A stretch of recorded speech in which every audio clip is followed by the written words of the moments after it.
Bonjour à tous et bienvenue dans cette nouvelle émission de français de Sena TV Web. Un espace culturel et linguistique où vous allez découvrir beaucoup de choses sur le commerce, ainsi que les échanges culturels et académiques en apprenant la langue française. Et en plus, vous allez apprendre les numéros en français. Soyez bien attentifs au reportage que vous verrez, car après chaque histoire, vous pourrez jouer en répondant aux questions posées dans le jeu À vous de jouer. Et vérifiez si vous avez bien compris les reportages et les interviews. On commence avec notre ami Philippe.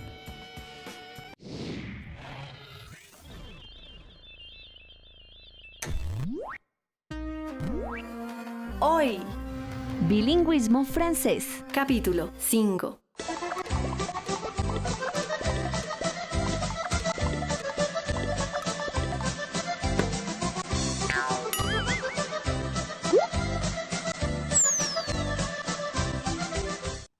Bonjour à tous et bienvenue dans Parlons en français. Une leçon qui fait partie de la stratégie TV Web Sena, le service national d'apprentissage, un service qui vous est destiné. Aujourd'hui, vous allez apprendre les numéros en français et on commence avec Philippe.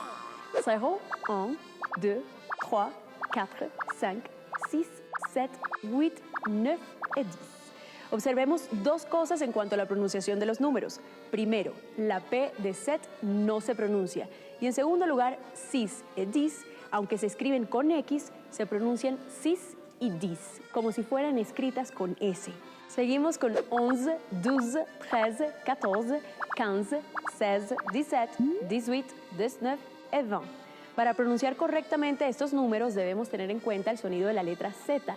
Se trata de un fonema sonoro, es decir, que las cuerdas vocales vibran. Por ejemplo, 11, 12. Sigamos ahora del 20 al 90. 20, 30, 40, 50, 60, 60, 10, que significa 60 y 10. O 60 más 10, que eso da 70. Por eso 70 se dice 70. 80 es 80, que significa 4 veces 20. Y eso da 80. Entonces, por ejemplo, 83 se dice 83. Y 90 es 90, que significa 4 veces 20 más 10. Entonces, 95 se diría 95, que significa 4 veces 20, que eso da 80, más 15, 95. Cuando queremos unir cualquier cifra con el número 1, debemos utilizar la conjunción E. Por ejemplo, 21, 31, 41, 51 y 61. El resto de las cifras sí las unimos directamente. Por ejemplo, 22, 23, 24, 25, 26, 27, 28 y 29. Pasemos al 100, que se dice 100. Entonces, 200 se dice 200. 300, 300. Y así sucesivamente. 1000 se dice 1000. Y 1.000.000 es 1.000.000. Ahora que ya vieron los números en francés, deben saber, por si acaso van a Francia, cómo decir cuánto vale esto. Se dice combien ça coûte. Y si quieren preguntar cuánto vale un café, combien coûte un café. J'espère que vous allez pratiquer les numéros chez vous. Merci pour les numéros, Philippe. Gros bisous. Tu es magnifique. Moi.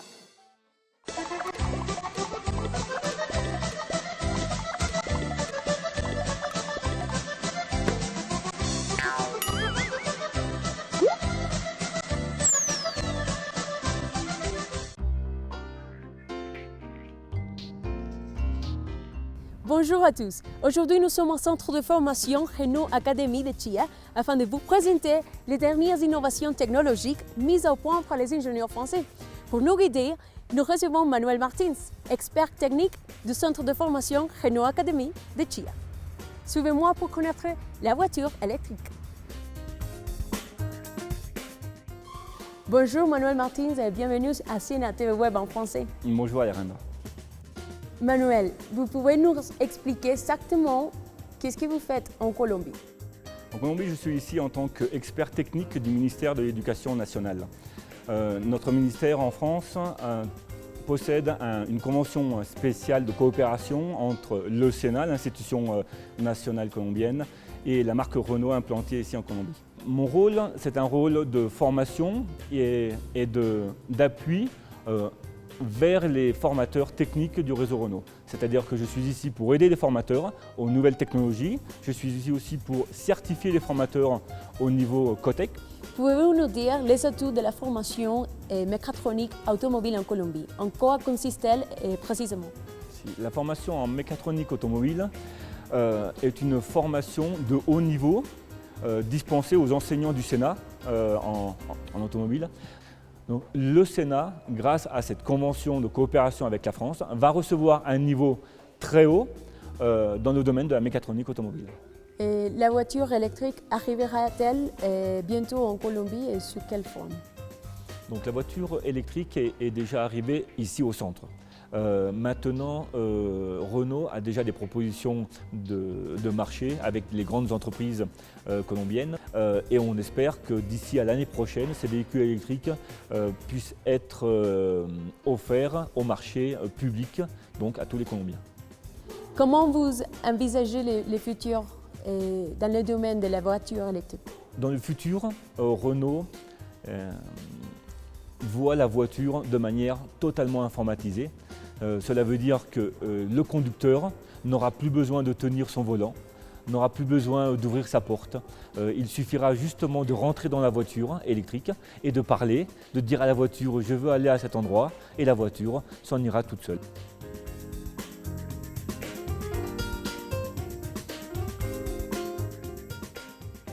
Ah, c'est incroyable. Maintenant, je vous invite à nous présenter les installations ainsi que les voitures. Avec très grand plaisir. Allons-y.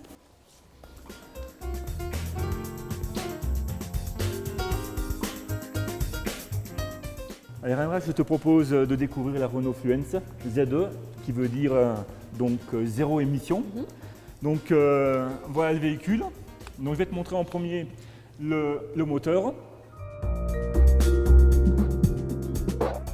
Donc ici, nous avons un moteur totalement électrique, c'est-à-dire qu'il ne fonctionne uniquement qu'à l'énergie électrique. Donc c'est une charge d'environ 8 heures avec des bornes spéciales. La charge sera un peu plus importante puisqu'elle atteindra 10 heures et tu auras une autonomie de fonctionnement d'environ 130-140 km. Ici, la charge peut-être entre 8 et 10 000 pesos la charge de la batterie complète. Ah, c'est pas cher. C'est pas cher. Non. Maintenant, ce qu'il faut imaginer, c'est Bogota avec des voitures électriques. Donc, il n'y aurait plus de pollution, il n'y aurait plus de contamination, il n'y aurait plus de bruit. Et ça serait vraiment une qualité de vie accrue et importante. Donc, on va essayer de démarrer ce véhicule. Donc, je te propose d'entrer.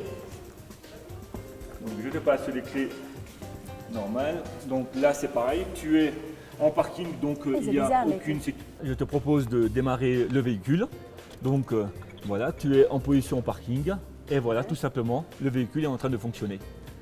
Comme ça? Comme ça, le véhicule est en train de fonctionner. Mais il n'y a pas de bruit. Il n'y a pas de bruit. Tu as le petit témoin vert Go qui dit que le moteur est en train de fonctionner. Ah, c'est super. Donc là, on peut aller vérifier le moteur si tu veux écouter, ou sinon tu peux déplacer le véhicule. Donc je te demande d'appuyer sur la pédale de frein, s'il te plaît, au milieu, de rester appuyé. Oui. Là, avec la manette, tu peux te mettre en D.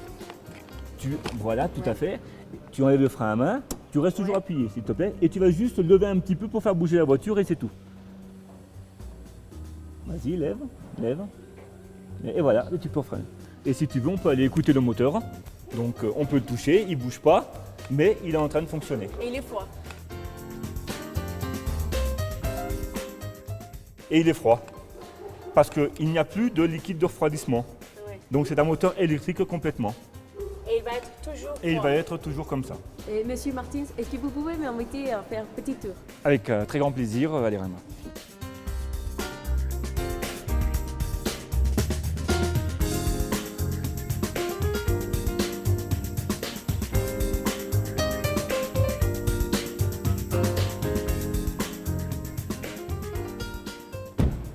Merci Manuel.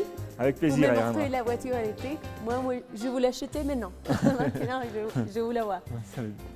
Et merci pour tous les tours et pour me montrer toutes les installations. C'est avec très grand plaisir, Valérie. Tu seras toujours bienvenue à Renault Academy. Vous êtes sur Sénat TV Web. Ne bougez pas. À tout de suite. À vous de jouer. La voiture électrique fait du bruit, mais elle ne pollue pas l'environnement. Vrai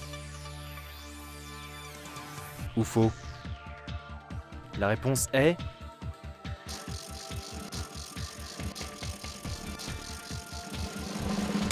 Faux. La voiture électrique fonctionne avec un moteur électrique qui ne fait pas de bruit et ne pollue pas.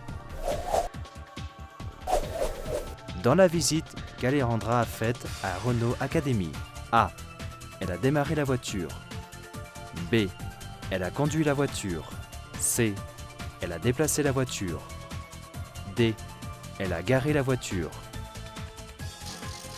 La réponse est A.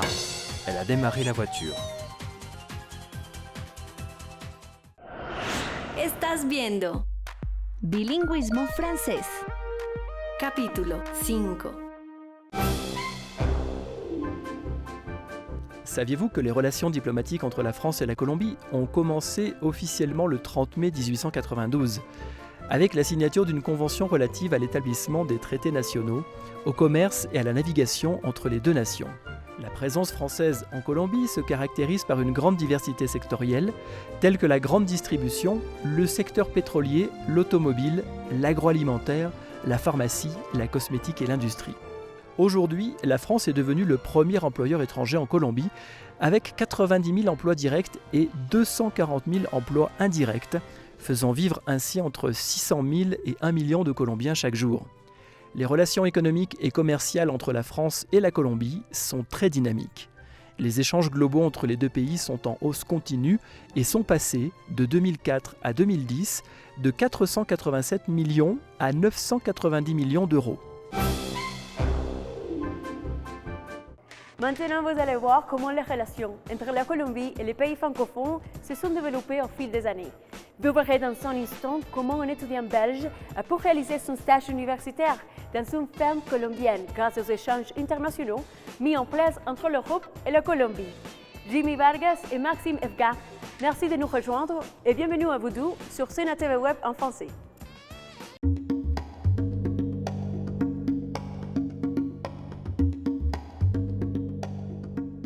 Je m'appelle Jimmy Vargas, je suis professeur à l'Université nationale et mon travail c'est surtout dans la partie des études des infections et des maladies infectieuses. Ici dans le centre du site Théo, on a commencé à travailler il y a déjà 5 années.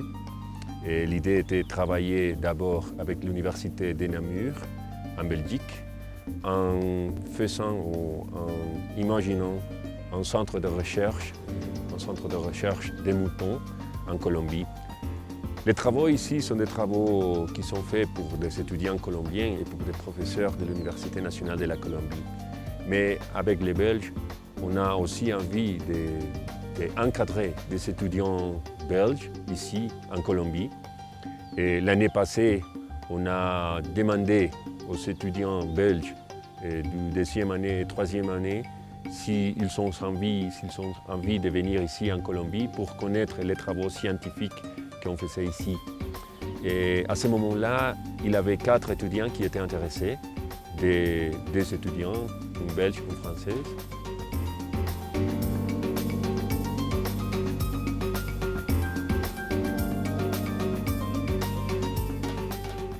Alors, je m'appelle Maxime, j'ai 20 ans et j'étudie médecine vétérinaire à Namur, en Belgique. Et je suis ici dans un but de faire un stage pour mon été. Et ça permet également de compter pour une partie pratique d'un travail que je dois rendre pour l'année prochaine. On s'occupe tout d'abord de la vie des moutons. Donc il faut les nourrir, les sortir, changer de pâture, s'occuper des pattes, regarder les animaux qui boitent, etc.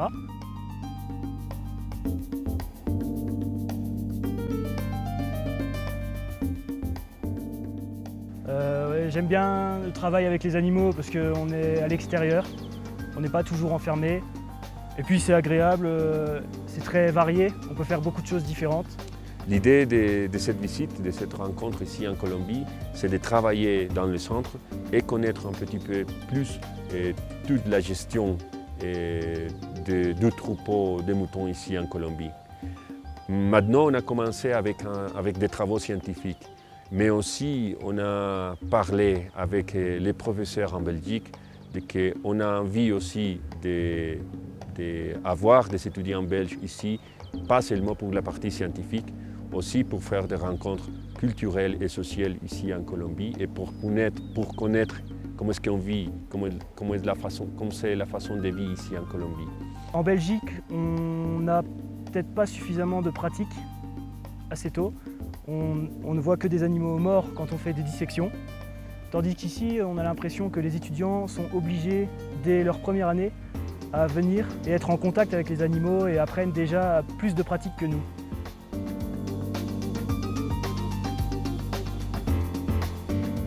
Aussi, une chose intéressante, c'est que les étudiants colombiens pouvoir aussi aller à la Belgique. Ça sera des échanges où un étudiant belge va venir ici et va se loger à la maison d'un étudiant colombien pour vivre et pour habiter à la maison et pour vivre avec la famille et connaître vraiment la partie sociale, comment se déroule ici la partie sociale, et aussi pour connaître la culture que nous avons ici en Colombie. Et aussi les étudiants colombiens auront la possibilité d'aller à la Belgique et se loger aussi à la maison des étudiants belges. Avec ce voyage, on a appris beaucoup puisque déjà d'un point de vue culturel, j'étais jamais venu en Amérique latine et il y a quand même beaucoup de choses qui diffèrent par rapport à l'Europe. Les gens, les endroits, les mentalités, etc. Alors ce voyage me permet également de prendre parti pratique pour un travail que je dois rendre l'année prochaine. Et ça permet de me prendre un peu d'avance et de m'éviter de faire ça pendant l'année. Et en même temps, c'est quand même pour voyager, puisque en vacances en Belgique.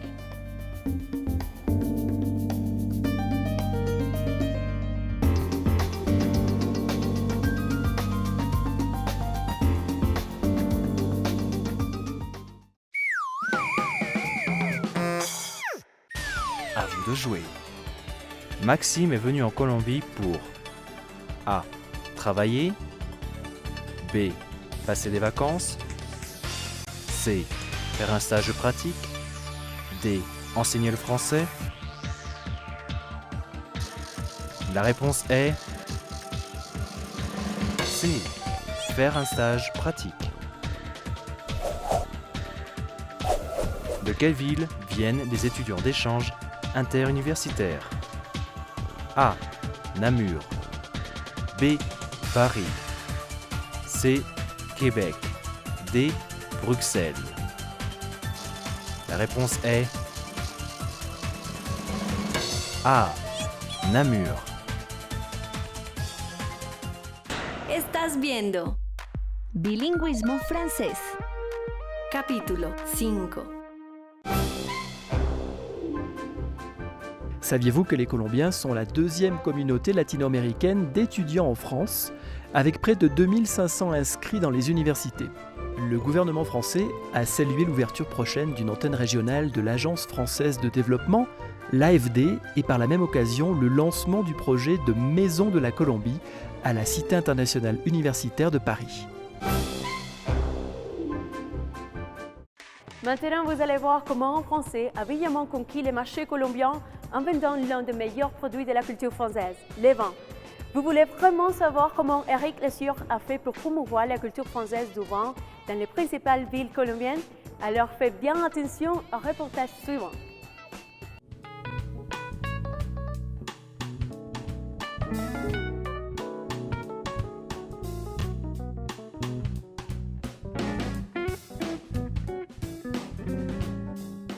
Je m'appelle Éric Lessure, nous sommes ici sur Bogota, dans la bodega qui sert à approvisionner en vin tous les hôtels, restaurants et de Bogota notamment.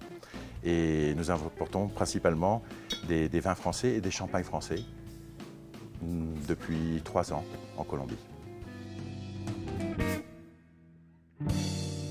Actuellement sur la bodega, on va trouver un petit peu plus de 140 références différentes. Et donc des vins de toutes les régions de France. Et bon, petit à petit, on va passer, là on a 50 nouveaux, 60 nouveaux vins références que l'on va importer.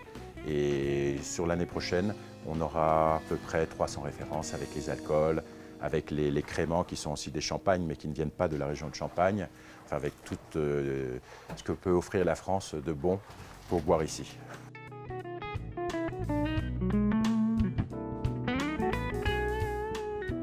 Pour faire les importations de vin, premièrement, il faut avoir des très bons produits, donc des très bons producteurs. Wow, on a goûté à peu près 4000 à 5000 vins avant de sélectionner d'abord des producteurs. Donc il a fallu trouver des vins qui étaient accessibles et en même temps une autre gamme où on montait. C'est un petit peu comme la musique classique. On écoute du 4 saisons de Vivaldi facilement et puis un jour on écoute du Brahms. Ben, le vin c'est ça.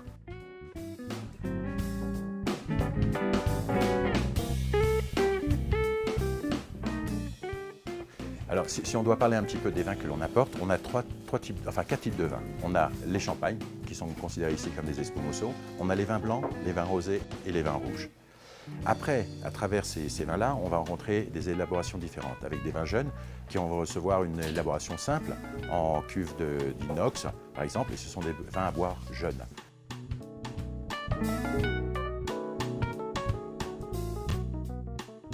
Et puis on a les vins qui vont recevoir une élaboration en barrique de chêne.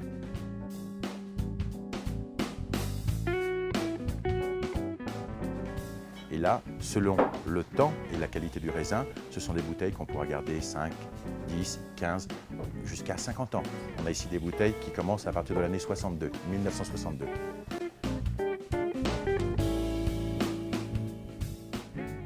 Et je crois que le vin, c'est un petit peu le parent de l'art. Parce qu'on va rencontrer des gens qui sont capables de payer des bouteilles des milliers d'euros et on peut trouver des très très bonnes bouteilles à quelques euros. Donc à quelques pesos ici qui valent 15 000, 20 000, 30 000 pesos et on peut se faire vraiment plaisir. Et c'est un monde de sensations, d'émotions et donc c'est un monde de partage aussi.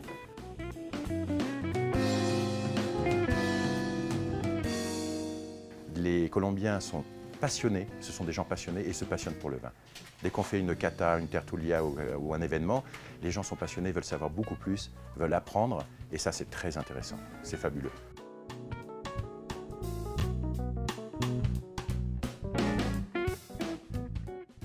Le vin préféré des Colombiens, aujourd'hui je crois que les Colombiens consomment beaucoup plus de rouge. Néanmoins, il y a une très très forte croissance du vin rosé. Aujourd'hui, c'est notre deuxième vin le plus vendu.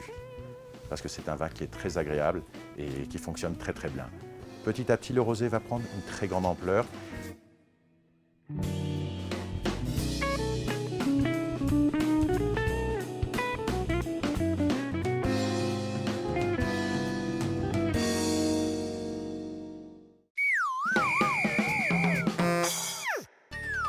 À vous de jouer.